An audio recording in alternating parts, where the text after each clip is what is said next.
like this one deserved its own episode.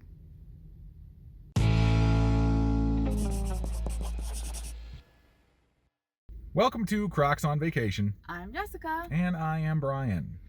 Yes, we did not plan on actually filming anything throughout this vacation other than just some basic footage of us doing random stuff. But we came across something that we felt truly deserved its own episode. Yes, we are sitting, you'll never guess where we are. Well, actually, you probably will because it's probably in the title, description, thumbnail, all of that. But we are sitting outside of the one and only Idaho Potato Museum. Yes, that is absolutely true. While we were driving on our way down after visiting Missoula, Montana, we saw a sign for the Idaho Potato Museum, but it wasn't in the city that we were staying in. It was actually backtracking a little bit. So we drove like an extra hour, and we have like an 8-hour drive ahead of us today, you guys. Yep. But because we're kind of in the end of our trip and we're on our way home, we're just trying to get home, toward home now. And we were like, you know what? It's going to add an extra hour driving. We're probably going to be there for at least an hour or more fiddling around, taking shots and stuff. But we were like, you know what? We've got to show these people the Potato Museum. And why do we have to show them the Potato Museum, Brian? Because when we started out our weight loss adventure, we ate nothing but plain baked potatoes for 2 whole weeks. Nothing added, nothing taken away, plain baked potatoes. So potatoes have kind of become our little shtick, you know. It's a part of who we are. It's a part of our channel, and we just figured that this would be something fun to show you guys. So let's get inside. I'm excited. Let's do it.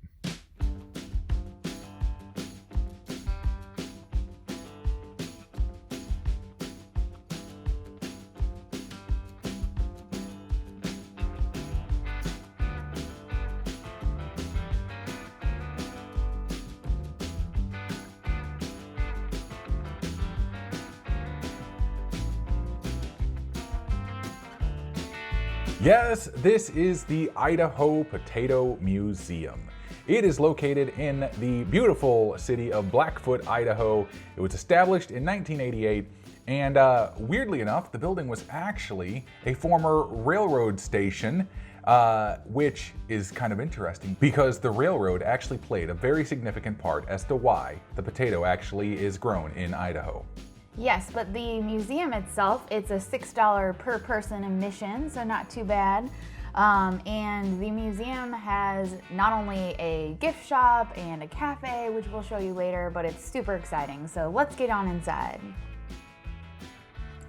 So when you walk in the very first room, there is a whole section about the origins of the potato. Did you know that potatoes originated in the Andes Mountains of South America before spreading and becoming one of the most important food crops in the world? Yeah. Do you know why I know that? Because I went to the Idaho Potato Museum. Uh-huh. And then there's this guy. In the 1700s, Antoine Augustin Parmentier became an outspoken advocate for the potato. And you may ask why he became an outspoken advocate for the potato. The reason is he fought in a war. He got captured, and for several months, he was given nothing but potatoes. And he survived, and not only survived, but he thrived on eating just potatoes, which was originally considered just a crop for pigs and the like. And so, because he survived quite well on them, he decided to go out there and try and promote potato consumption amongst the masses. He would actually do different little marketing ploys, PR stunts to get people to eat potatoes, including hosting dinner parties where the potato was the featured item of every dish, as well as he convinced the king to post guards around a potato crop, making people believe that it was a valuable thing. And then he removed those guards at night so people would deliberately go in and steal them so he could get more people to eat them. This dude is absolutely fascinating, and I do suggest that you read up on him. Potato fact. Hey Brian, did you know that to help convince the people of France to farm and eat the potato, Marie Antoinette often put potato blossoms in her hair? So you may be asking, why Idaho? And this is something I've always wondered. Why is Idaho so synonymous with potatoes? Well, Idaho actually has ideal growing conditions, and with the expanding railway network that Brian was talking about earlier, It secured Idaho's historic relationship with the potato. So that's why it's so cool that this museum is located in literally an old railroad depot. Yep, and nearly all of the potatoes that are grown in Idaho are actually the russet Burbank variety, which originated from a single seed ball that Luther Burbank discovered growing in New England in 1872. The museum also goes into the history of growing potatoes, which we both found really fascinating because we didn't really know a whole lot about it. If you didn't know, they're actually grown as annual plants. They're planted in the spring and harvested in the fall, but they're not grown from seeds, so you can't go out and buy yourself a packet of potato seeds. Instead, special potatoes called seed potatoes are cut into pieces, sometimes they're left whole, and these seed potatoes are actually planted directly into the ground. This technically means that all of the potatoes that you consume are clones of each other and not grown from an individual seed. Potato fact. Brian, did you know the average American eats approximately 110 pounds of potatoes each year? I wonder how many we ate during our 2 weeks, though. The museum continues on with all the potato memorabilia you could ever hope or want or ask for in life.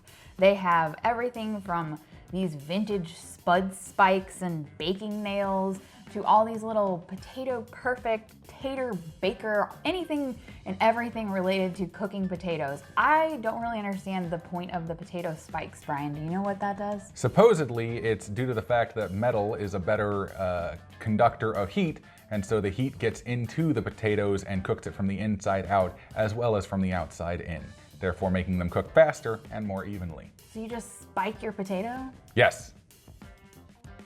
They also have a large selection of potato peelers of all kinds, be it the kind you hold in your hand, or the kind you turn, the electric kind, you name it. They even have tater mitts. If you never saw those as an ad, as a scene on TV kind of event, then I don't know what you've been missing. But the tater mitt were always fascinating. I always wanted to try them out. I never got a chance to. Maybe in the future I'll actually pick up a pair. But they also have some really interesting things there, like they have a line of comic books that are based on the Idaho Potato Commission. Of course, they have all kinds of different displays. There's this one here on the varieties of potatoes. Not gonna lie, Brian and I might have had some flashbacks looking at this wall and being like, yep, we ate that kind during our 2 weeks of potatoes. We tried that kind, we tried that kind. I remember trying the fingerling. Those were kind of salty, actually. They were pretty good. But yes, the varieties of potatoes, and it's just fascinating to read how they all came to be in all the different varieties. They also have a large collection of different ways that potatoes are utilized in food, including potato flakes, potato pearls, potato vodka, and all sorts of interesting little facts. Potato fact. Brian, did you know that 300,000 acres of Idaho potatoes are harvested per year? That's about 13 billion pounds of potatoes. That's a lot of potatoes. I think it would take a lot of 2 weeks of potatoes to get through that many potatoes. They even have a potato cinema, which is this small little room that you can go into and select a couple of different movies that you can watch talking about how potatoes are harvested or how they are grown, how they are processed, as well as how McDonald's French fries are made. I will say though, it was a little sad because it was hosted by Grant Imahara, and Grant Imahara recently passed away, and it was just sad to see him in something so full of life and vibrant talking about potatoes. There was also this giant wall that they had all about how the potato changed the world, and they had so many different things on there, things that I never would have even thought about on how the potato has changed our everyday lives. I'm not going to get into specific details about it, but it was just so incredibly fascinating. If you go there, please check out that wall and just see all the little details about how the humble potato changed our lives. Also at the Potato Museum, they have the world's largest potato crisp ever made. It is actually in the Guinness Book of World Records. It was set in 1991, and it measures 25 inches by 14 inches and has a total of 920 calories. Here's a piece for scale.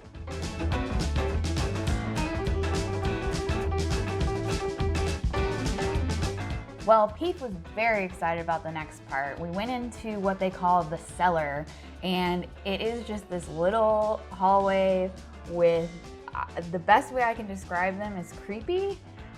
creepy singing potatoes, and they were just singing away and people just having a ball. But yeah, it was just a fun little transition to the next area of the museum. And the cellar then led us to the potato lab. They did have a bunch of farm equipment that was set about there. They also had a little VR station for some stuff there as well.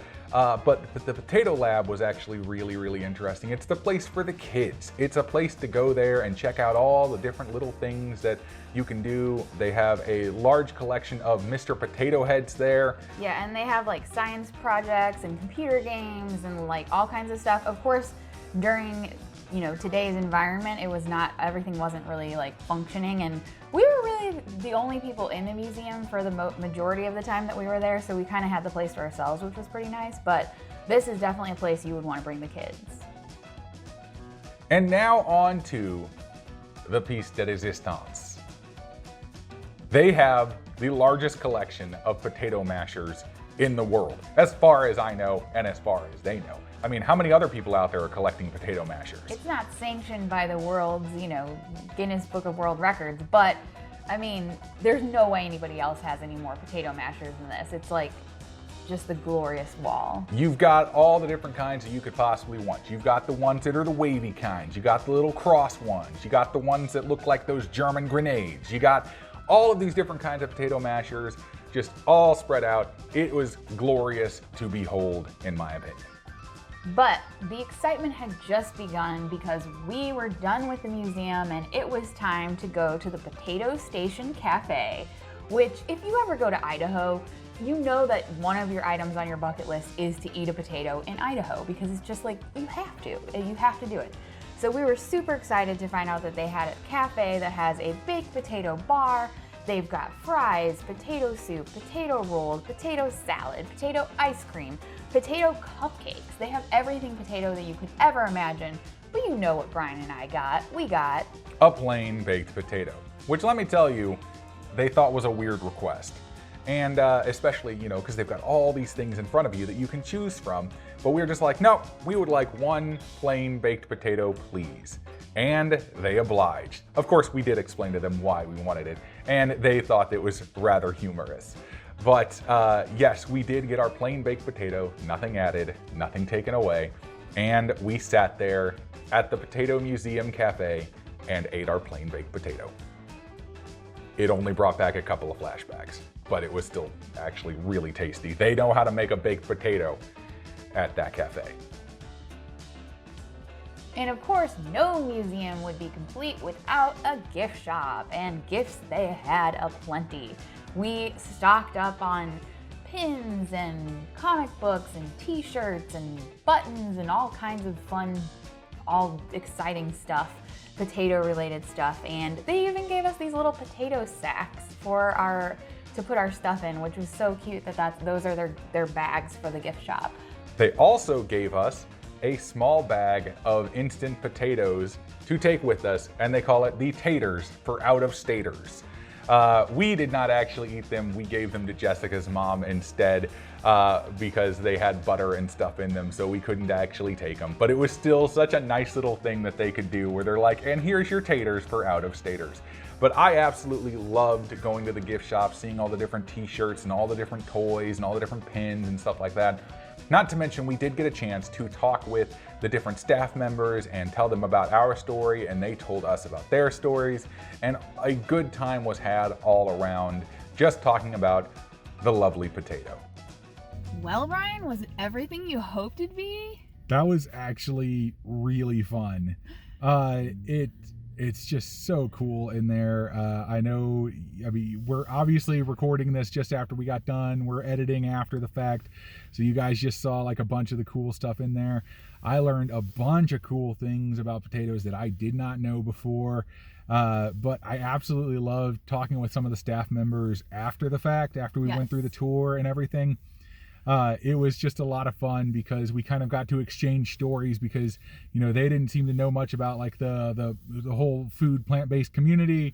and we didn't know a lot about potatoes and how they were all farmed and made and stuff, and so we just had a really great sort of dialogue back and forth after we were done, which was great. And we bought plenty of merch, as you guys saw, in the potato store, and Peep even got this Idaho potato pin.